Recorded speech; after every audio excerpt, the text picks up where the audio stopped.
와 사망의 권세를 깨뜨리고 사흘 만에 무덤 문을 열고 일어나서 잠자는 자들의 첫 열매가 되셨습니다.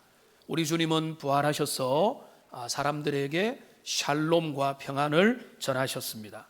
그리고 이 부활의 주님은 지금 우리의 마음 가운데 계시고 하늘 보좌에 계시면서 지금도 우리를 안내하시고 우리를 부활의 소망을 품고 살아갈 수 있도록 하시는 그런 분이십니다. 오늘 이 부활의 주님의 그 살아계심이 여러분의 심령 속에 가득 넘치기를 주님의 이름으로 축복합니다. 오늘은 성례주일이라서 눈에 보이는 성찬 설교를 해야 되기 때문에 한 20분 정도만 간단하게 말씀을 전하겠습니다. 부활하신 주님은 무엇을 주로 하셨는가? 부활하여 승천하시기 전까지 대략 40일 정도의 기간 동안에 우리 주님이 하신 일에 가장 중요하고 주도적인 일이 있다면 제자들에게 나타나신 일입니다. 그게 오늘 요한복음에 보면은 분명히 나타나는데요, 눈으로 빨리 한번 보시면은 예수님이 20장에 부활을 하시고 그 다음에 부활하셔서 안식 후 첫날에 마리아에게 당신을 보이셨습니다. 마리아에게 나타나셨죠.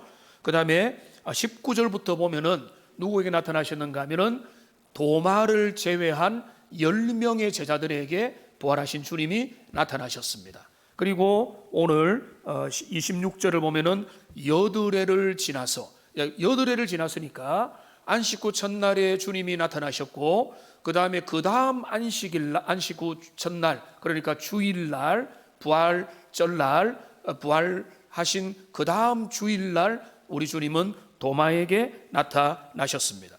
또 21장에 시작되는 걸 보면은 우리 주님은 7명의 제자들이 물고기 잡으러 가는 그 상황에서 나타나셨습니다. 그때 특이한 거는 거기에 도마도 함께 포함되어 있었습니다. 그 다음에 우리가 잘 아는 대로 21장 마지막에 보면은 베드로에게 예수님은 찾아가십니다. 네가 나를 사랑하느냐? 3번 물으시고 내 양을 치라, 내 양을 맡기라 하신 거예요. 그러니까 우리가 자세한 내용을 살피지 않아도 부활하신 주님이 뭐 하셨는가? 제자들에게 나타나신 겁니다. 여인에게 나타나셨고 의심하고 절망감에 패배감에 나의 수준에 대한 실망에 젖어 있는 그 제자들에게 우리 부활하신 주님은 찾아가신 것입니다. 요한은 그거를 철저히 강조하고 있습니다. 그러니까 부활하신 주님은 힘들어하고 회의에 빠져 있고 나의 수준에 대해서 한계를 자각하면서 어쩔 줄 몰라 하는 그 영혼들을 찾아가셔서 우리 주님은 위로하시고 두려워하지 말라라고 말씀하시고 샬롬의 인사를 전하시고 그들을 회복시켜 주시는 겁니다. 오늘은 잠시 도마에게도 찾아가신 우리 주님에 대해서 묵상하고 살펴보기를 원합니다. 우리 주님은 도마에게도 나타나셨습니다. 여러분, 도마는 별명이 있죠. 의심 많은 도마라고 우리가 부릅니다. 근데 우리 주님은 의심 많은 도마에게도 나타나셨습니다. 그를 혼내는 것이 아니라 부드럽게 자신을 보이면서 너가 나를 본고로 믿느냐? 보지 않고 나를 믿는 자가 훨씬 더 복되다라고 말씀을 하며 우리 주님은 손에 못자국을, 허리에 장자국을 보여주십니다. 여러분, 도마는 우리 주님의 몸을 만졌을까요? 성경에 기록은 없습니다. 아마 제가 조심스럽게 추측을 하기를 만질 필요가 없었을 겁니다. 그러니까 도마는 예수님을 보고 즉각적으로 고백을 합니다. 28절에 보면은 나의 주님이시요 나의 하나님이십니다. 부활하신 주님이 나타나니까 나타나신 주님을 도마는 뭐라고 말했는가 하면 내가 눈으로 보고 내가 손으로 만져야만 내가 그거를 믿겠다라고 했는데 사실상 눈으로 보기만 해도 그게 다 해결이 된 겁니다. 그러니까 도마는 의심 많아가지고 소망이 없는 같이 보이지만 그게 아니고 그가 풀리지 않았던 문제, 그가 그의 지성과 그의 이성과 그의 합리성과 그의 경험과 그의 그 생각의 폭에서 받아들일 수 없는 그 부분에 대해서 그리스도께서 부활하신 주님이 딱 나타나시니까 두말하지 않고 그는 고백하는 겁니다. 나의 하나님이고 나의 주님이시다. 나의 주님이고 나의 하나님이라고 고백을 하는 사람으로 바뀐 것입니다. 달라진 것은 하나밖에 없어요. 부활하신 주님이 도마에게 나타난 것 빼고는 달라진 게 없습니다. 도마의 성향이 갑자기 달라진 것도 아니에요. 부활하신 주님이 도마에게 나타나시니까 의심받던 도마, 믿지 못했던 도마가 부활하신 주님을 만나고 그의 삶이 달라진 것입니다. 여러분, 오늘날도 많은 사람이 도마와 같이 그런 상태에 머물러 있다고 저는 조심스럽게 의심을 하고 있습니다. 예수님의 말씀을 들었고 주님을 배웠고 기도도 해보고 착한 생각도 하고 주님도 따라가고 많은 생활을 하지만은 부활의 주님을 만나지 못한 거예요. 부활의 주님의 실체를 제가 제대로 만나지 못했으니까 내가 지식도 있고 정보도 있고 들은 말도 있고 목사님이 틀린 말 하는 것 같지도 않고 우리의 부모와 우리의 선배와 주변에 보면은 저들이 믿음 있는 것 같은데 그 믿음은 내 믿음은 아니다, 이렇게 되는 거예요. 그런 상태에 있는 사람들에게 부활의 주님이 나타나는 은혜가 있기를 소망합니다. 주님이 그들에게 나타나면 그들이 주님을 믿지 못한다는 말은 어떤 의미에서는 진실한 말일 수 있는 겁니다.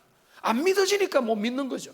그런데 부활하신 주님이 그들에게 나타나셨을 때 도마의 입술이 고백하는 입술로 바뀐 것처럼 부활의 주님을 대면하고 직면하면 하나님의 택한 백성, 믿음의 사람들은 모든 회의와 의심의 안개를 다 걷어버리고 우리 주님을 찬양하며 나의 주, 나의 하나님이라고 고백을 하게 된다는 것입니다. 이런 은혜가 여러분 이미 여러분에게 임했고 아직까지 그냥 관망하며 그냥 뭔지 내가 어떤 의미에서는 좋은 의미에서 나도 그 주님을 만나고 싶다는 분들에게 부활의 주님께서 여러분에게 다가가시고 말씀으로 찾아가시고 성령으로 찾아가셔서 여러분의 마음에 여러분의 회의와 의심과 염려와 여러분의 경험을 넘어서는 살아계신 하나님을 경험하는 위대한 일들이 여러분에게 나타나기를 주님의 이름으로 축복합니다.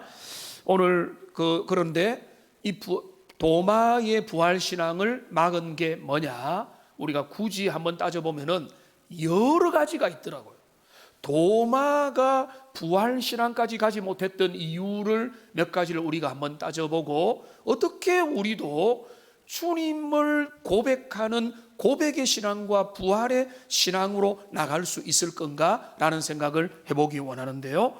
도마가 주님 앞에 고백을 드리는 신앙까지 나가지 못했던 첫 번째 이유는 뭔가 하면, 중요한 이유는 뭔가 하면 도마가 중요한 자리에서 빠져 있었기 때문에 그렇습니다. 24절에 나오죠. 디도모라 불리는 도마는 예수께서 오셨을 때에 함께 있지 아니한지라. 부활의 소식을 듣지 못했으니 그 중요한 주님의 등장하실 때 도마는 그 자리에서 빠져버린 거예요. 여러분, 광고를 안 듣고 중요한 자리에서 정보가 소외되면 그는 마음도 조금씩 멀어지게 되어 있습니다. 그래서 항상 같이 생활하고 같이 이야기를 듣고 공감을 나누고, 특별히 예를 들어서 목회자와 함께 새벽도 나누고 금요기도도 나오고 주일 낮에도 하고 저녁에도 하면은 함께 공감하는 내용이 얼마나 더 많겠습니까? 이해도가 높아지는 거죠. 근데 한번 주일 낮만 딱 나오고 나머지에 대해서 안 나오면은 그게 뭐 구원의 자격이 안 된다 이런 것보다는 그게 뭔가 하면 거기에 하나님 앞에 같이 걸어가는 걸으면서 이 많은 걸 놓치게 되는 일이 계속 일어나게 되는데, 근데 웬만한 것들이 아니라 도마가 결정적인 자리, 10명의 제자들이 함께 있는 자리에 부활하신 주님이 문을 그 신비한 방법으로 등장하셔서 샬롬을 전하는 그 자리에 도마는 빠져 있었다는 거예요. 그러니까 결정적인 자리에서 빠져 있다 보면은 결정적인 경험으로 나가지 못하게 되는 것은 지극히 당연한 일 아니겠습니까? 오늘 제가 뭐 자세한 내용을 말씀을 못 드리겠습니다. 도마가 왜 빠졌을까? 여러 묵상이 가능한데 아마 자책감과 자기에 대한 실망일 겁니다. 우리 주님의 죽으심에 대한 충격과 실망과 좌절, 그가 몇 년 동안에 우리 주님을 따라왔던 모든 것들이 실패로 돌아갔고 눈으로 확인했던 그 좌절감으로 인해서 그가 어디서 방황을 하고 있었을 겁니다. 그래서 도마가 부활신앙으로 나가지 못했던 첫 번째 이유는 결정적인 자리에서 빠져 있었다는 겁니다. 그 다음에 두 번째 우리가 굳이 이유를 찾자면 그의 말, 내가 내 눈으로 보고 내 손으로 만져보아야 내가 믿겠다라고 하는 도마의 기질과 성향 때문에 그것이 그의 신앙을 가로막습니다. 여러분, 도마의 기질과 신앙을 여러 가지로 분석을 해볼 수 있는데 뭐라고 할까요? 비관론자 아니면 현실주의자라고 우리가 칭할 수가 있겠습니다. 합리주의고 경험주의고, 내가 눈으로 보고 내가 확인하고 내가 경험하고 내가 예측하고 내가 요량을 할 수 있는 부분만큼만 내가 믿고 인정한다.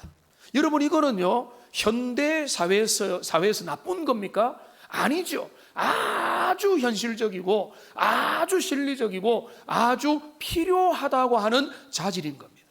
그런데 믿음의 세계로 나가는 데 있어서는 이것을 넘어서야 되는데 그 사람의 기질과 성향이 있기 때문에 그거를 넘어서지 못하도록 자꾸 막는 거죠. 그런데 하나님이 우리에게 은혜 주시면은 그걸 넘어서는데, 도마의 기질을 알 수 있는 구절이 몇 군데 있습니다. 요한복음이 보면은 도마에 대해서 꽤 많이 다룹니다. 다른 복음서에 비해서. 요한복음 11장에 보면은 나사로가 죽었으니까 빨리 병들었을 때 고쳐달라고 이제 누나들이 막 이제 사정을 하는 그 상황에 나사로가 죽어버렸는데, 그런데 예수님이 일부러 하나님의 영광을 드러내기 위해서 지연을 시키는 그 와중에 이제 가게 될 때에 도마가 발언을 합니다. 근데 그 발언이 좀 엉뚱한 발언을 하는 거예요. 뭐라고 발언을 하는가 하면 우리도 주님과 함께 죽으러 가자, 이렇게 말하는 거예요. 여러분, 그거는 예수님이 지금 죽으러 간다는 말씀도 한 것도 없고 죽은 자를 고치러 가는데 도마는 할 수 있는 가장 최악의 상황을 나름대로 생각해서 그렇게 말을 하는 것 같아요. 우리도 주님과 함께 죽으러 가자.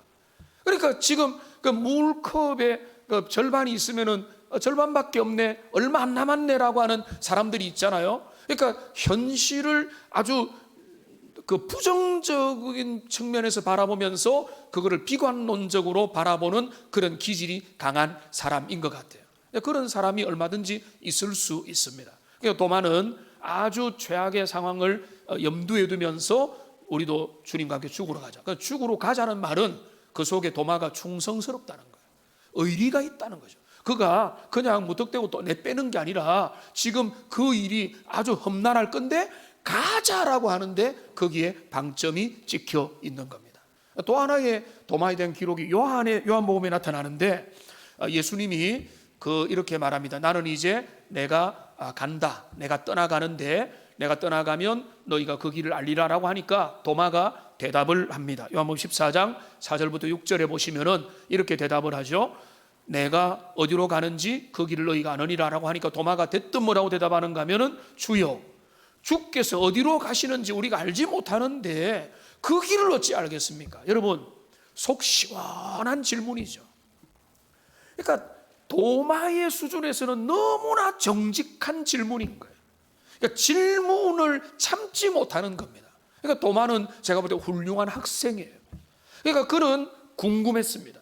그런 의문이 있었던 거예요. 내가 주님이 어디로 가는지 영적인 지식과 진리의 지식이 전혀 없는 상태인데 우리가 예수님의 말씀이 무슨 말인지 모르겠습니다. 어디로 가시는지를 알아야 우리가 예측이라도 하지요 라고 질문을 던질 정도로. 그러니까 도마는 자기 수준에서 이해가 돼야만 받아들이는 사람이에요. 여러분, 저도 도마 같고 여러분 중에도 도마와 같은 그런 마음이지 않습니까? 우리가 이해가 안 되는데 무조건 무턱대고 받아들입니까? 그렇지는 않잖아요. 그런데 도마가 질문을 던졌는데, 도마 같은 학생이 필요한 것은 도마의 질문 때문에 이 구절 다시 보시면은 예수님이 대답하십니다. 내가 곧 길이요 진리요 생명이다. 내가 길이다. 내가 길을 만들고 있고 나를 믿고 나를 따라오면 된다. 너희가 다 몰라도 괜찮은 거다라고 주님이 위대한 진리의 말씀을 우리에게 전하시는.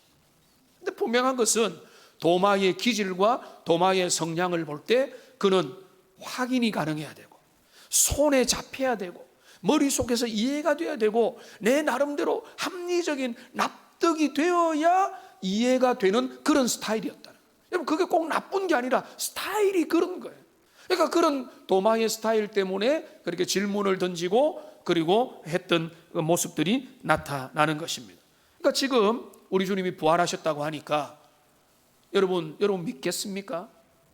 예수님 부활하셨다, 죽은 자에서 부활하셨다 하면은 우리가 지금 우리가 믿는 믿음처럼 이런 믿음을 하나님이 주셨기 때문에 우리가 믿고 있는 거지, 원래 이성과 우리의 경험으로 인해서 우리가 그걸 믿을 수 없는 거죠. 도마도 안 믿었고요. 도마만 너무 나무라지 마세요. 예수님의 11제자들 다 안 믿었어요. 마리아도 믿지 않았습니다. 모든 처음 본 자들이 주님의 부활을 바로 믿은 자가 별로 없었어요. 그 중에 도마가 대표로 등장할 뿐인 것입니다. 또 하나, 도마가 주님의 부활 신앙으로 나가지 못했던 이유를 예측해 보면 죽음이 너무나 분명했기 때문이다, 이런 생각을 해봅니다.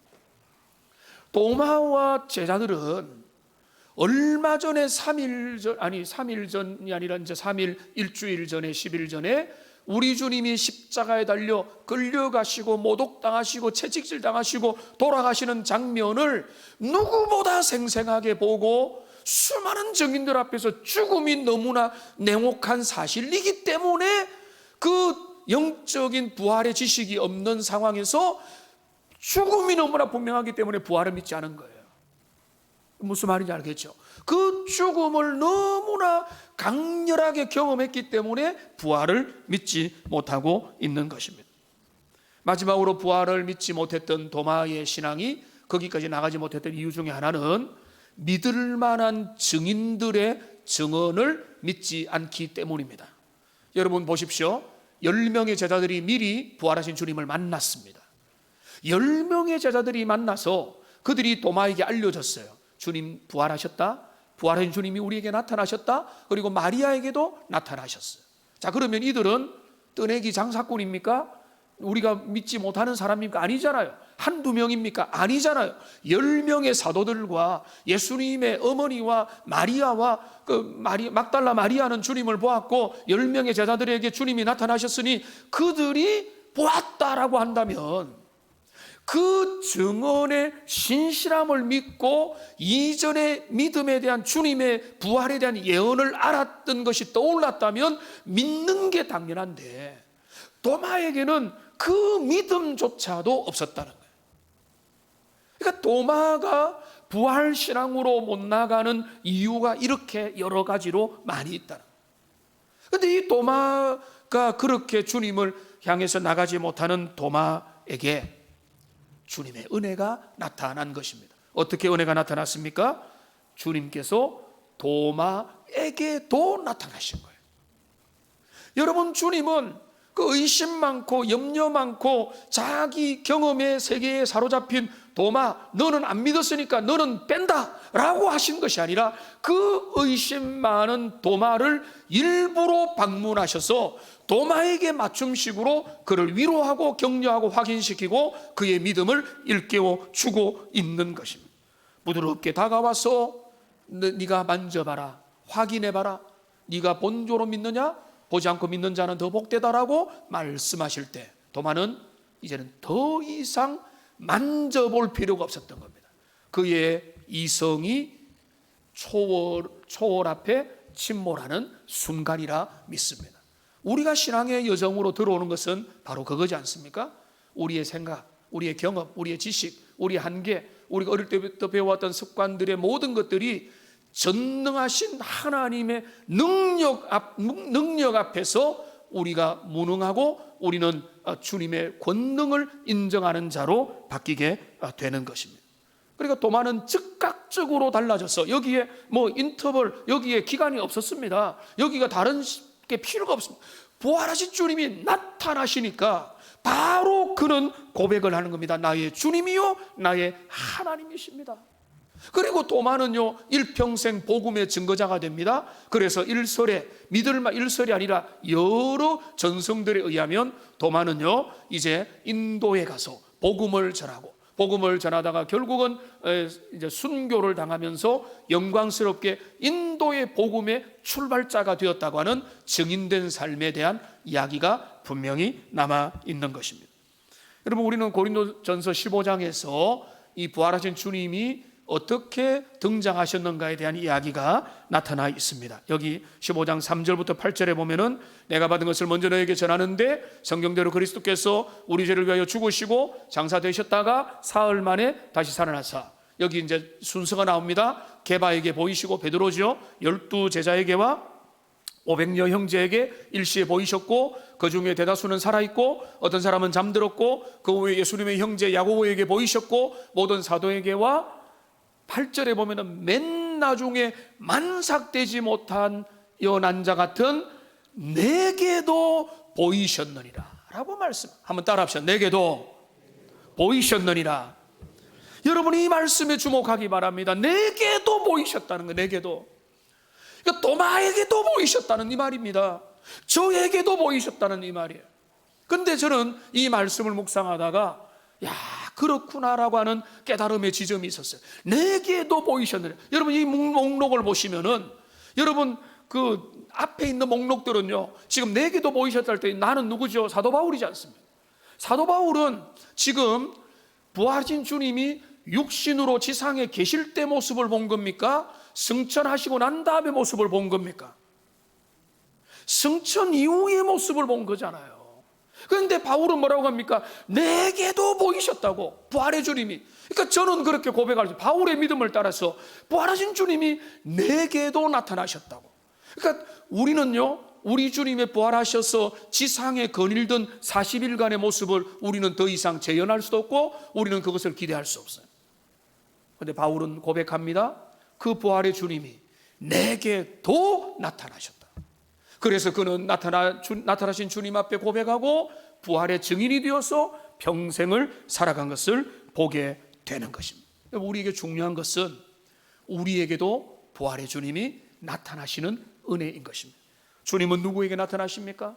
잘 가는 자, 괜찮은 자, 훌륭한 자, 아주 성실한 자, 모범적인 자에게 나타나는 게 아니고 내게도 나타나셔요. 도마에게도 나타나시는 거예요. 연약하고 의심에 사로잡혀 있고 정말로 내가 믿고 싶은데 잘 믿어지지도 않는 자들에게 부활의 주님은 나타나셔서 그들에게 주님의 은혜와 능력과 권능을 보여주시고, 그래서 우리에게 중요한 부활 신앙이라는 것은 내가 뭘 하는 게 아니고 그 부활의 주님이 내게 나타나셨을 때 성령으로 나타나시면 그 주님을 믿음으로 받고 고백하고 찬양하게 된다라고 하는 그런 말씀이라는 겁니다. 그러니까 여러분, 오늘 이것이 우리에게 부활의 주님이 도마에게 나타나신 게 우리에게 은혜와 도전이 되기를 원합니다. 우리 중에 많은 분들에게는 여러분 한번 보십시오. 어떤 기적이 나타났습니까? 성령을 통해서 부활의 주님이 우리의 삶의 현장에 나타나셨어요.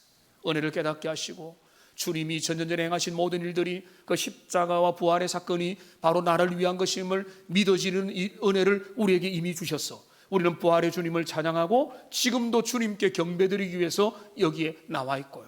우리 중에는 그러나 아직은 의심의 안개가 걷어지지 않고 여전히 믿고는 싶으나 그 선배들의 믿음처럼 나도 주님의 믿음의 확신을 가지고 싶으나 그렇게 되지 못하는 자들에게도 부활의 주님이 그들에게 나타나는 은혜가 있기를 주님의 이름으로 축복합니다. 그들에게 주님이 나타나면 여러분, 저는 확신합니다. 믿음의 세계로 나오기로 준비된 모든 자들은 모든 저항의 그 수단을 내려놓고 도마처럼 고백을 하게 될 거라는 거죠. 그러니까 우리 주님의 나타나시는 은혜가 저들에게 나타나서 주님, 나의 주님이시요 나의 하나님이십니다라고 하는 위대한 고백을 드리게 되는 그 은혜를 이미 누린 분들은 오늘 주님 앞에 감사하고 감격하고, 그리고 속히 모든 성도들이, 모든 주님의 우리 동웅의 백성들이 그런 은혜 속으로 들어가는 복된 은혜를 누리기를 주님의 이름으로 축복합니다. 이 시간 잠시 기도